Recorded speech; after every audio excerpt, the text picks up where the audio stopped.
Hello বন্ধুরা, cooking and crafting with শ্রীতে তোমাদের সবাইকে স্বাগত জানাই। আজকে আমি বাড়িতে পড়ে থাকা ব্লাউজ পিস দিয়ে একটা সুন্দর জিনিস বানানোর ভিডিও নিয়ে এসেছি। আমাদের সবার কাছে পুরনো ব্লাউজ পিসগুলি এমনি এমনি পড়ে থাকে, যেগুলো কোনো কাজেও আসে না, আর আমাদের ওয়ার্ড্রোবটা ফুল হয়ে থাকে।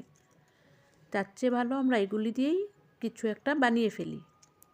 এটা ভেবেই আমি এগুলি ছোট ছোট করে স্কোয়ার সাইজে করে কেটে নিলাম। কেটে আমরা সাধারণত বউ আসন যেভাবে করি, মাঝখানটা ফোল্ড করে তারপর দুই মাথা ভেঙে এটা একটা বউ আসনের মতন করে গড়ে নিতে হবে।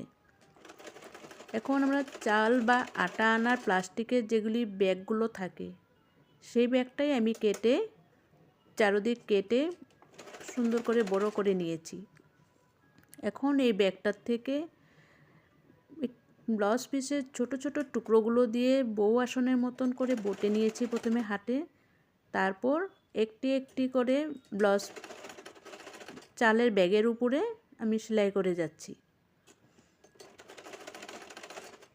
একটার সাথে একটা এভাবেই লাগাতে হবে যাতে সুন্দর করে সেলাইটা পড়ে, আর এগুলো দেখতেও সব যাতে এক সমান হয়, তাহলে আমাদের আসনটা দেখতে ভালো লাগবে।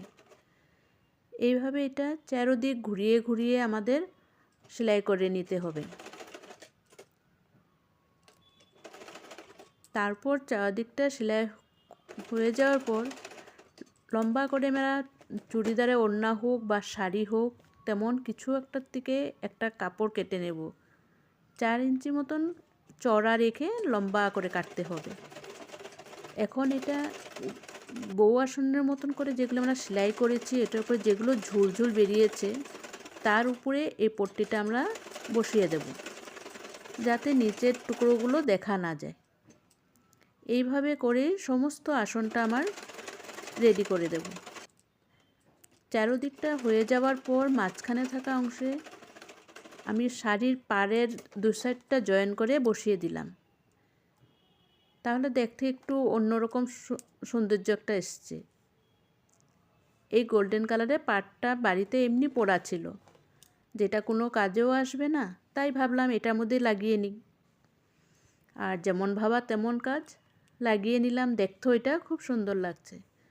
ঠিক তেমন করেই আমি আরেকটা এরকম পরে থাকা টুকরো কাপড় দিয়েই লম্বা লম্বা করে সেলাই করে নিয়ে আর পিছন দিকেও অন্য কাপড় লাগিয়ে দুটো আসন বানিয়ে নিলাম। তো বন্ধুরা, ভালো লাগলে প্লিজ লাইক করুন।